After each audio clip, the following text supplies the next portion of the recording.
तो शरीर में जब ठंड लग जाए, जुकाम हो जाए, तो आपने क्या काम करना है, ये हाथ का ये पॉइंट देखो, बाहर की साइड का ये पॉइंट, इसको 2-2 3-3 मिनट दबाएं। इससे आपकी बलगम में जो सफ़ेद रंग की बलगम आ रही है उसमें भी राहत मिलेगी दोनों साइड।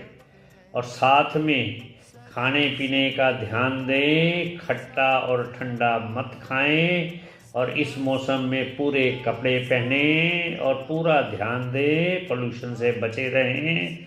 और सुबह शाम खाने के बाद आप गरारे करें और साथ में ये पॉइंट दबाएं, दोनों साइड ध्यान से देख लो, तो आपको बहुत बढ़िया रिजल्ट आएंगे और आप स्वस्थ हो जाएंगे। ओम शांति।